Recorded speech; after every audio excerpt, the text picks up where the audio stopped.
देखिए, पार्टी तो एक एक बिंदु पर विचार करती है, गौर करती है। मैं कह रहा हूं ना कि भारतीय जनता पार्टी दूसरी पार्टी से अलग है, क्योंकि ये सब बातें चुनाव के बाद समीक्षा के क्रम में आ रही है। तो पार्टी तो एक एक बिंदु पर ध्यान देगी ना, चाहे एक ही व्यक्ति क्यों न विरोध के स्वर में बोले, ऐसा नहीं होना चाहिए। तो पार्टी इस ओर ध्यान दे रही है, लेकिन जितना इसको बढ़ा चढ़ा कर दिखाया जा रहा है, वस्तु स्थिति वो है नहीं। फिर भी मैं कहता हूं कि पार्टी शुचिता में विश्वास करती है। पार्टी के अंदर सभी कार्यकर्ता एक पारिवारिक भाव से रहते हैं। पार्टी एक परिवार है, उस नाते हम विचार करते हैं।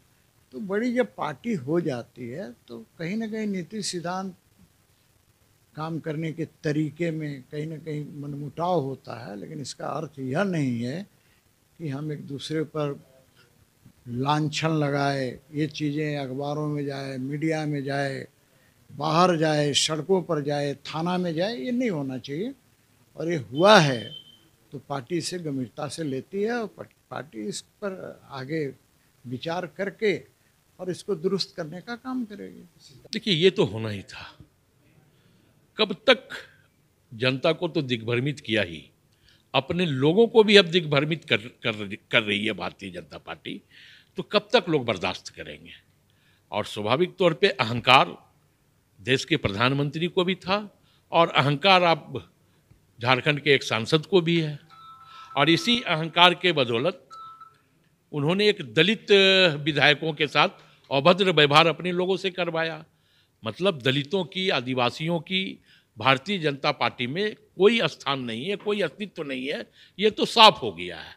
सिर्फ सीता सोरेन जी को एक ढोल गाजा बाजा के साथ इसलिए भारतीय जनता पार्टी में लाया गया ताकि हम उसका पॉलिटिकल स्टैंड ले सकें, इसके अलावा कुछ नहीं। उनको चुनाव हरवाने की दिशा में जिस प्रकार भारतीय जनता पार्टी ने काम किया है, तो इससे साफ प्रदर्शित होता है कि वो गुरु जी की बहुत ही एक बड़ा समाचार था भारतीय जनता पार्टी के लिए।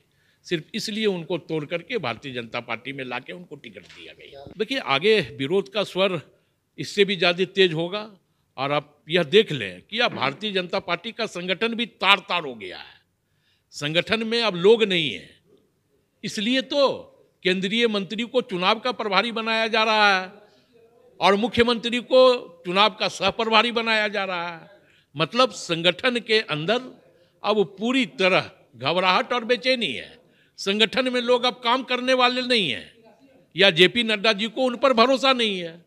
देश के प्रधानमंत्री को अपने संगठन के लोगों पर भरोसा नहीं है। जो भारतीय जनता पार्टी के महामंत्री हैं, जो भारतीय जनता पार्टी के उपाध्यक्ष हैं, उन पर अब भरोसा नहीं है कि इनके नेतृत्व में हम चुनाव जीत सकते हैं। इसलिए केंद्रीय मंत्री को ला रहे हैं, मुख्यमंत्री को ला रहे हैं। लेकिन ये साहब, झारखंड की जनता है, ये हर बातों को समझती है और जानती है। और जिस प्रकार भारतीय जनता पार्टी को लोकसभा में नकारा, आने वाले विधानसभा के चुनावों में भी राज्य की जनता उनको नकारने का काम करेगी, क्योंकि मुद्दा आधारित चुनाव होगा। उन्मादी लोगों को संगठन में चुनाव प्रभारी बना देने से फायदा नहीं मिलने वाला है भारतीय जनता पार्टी को।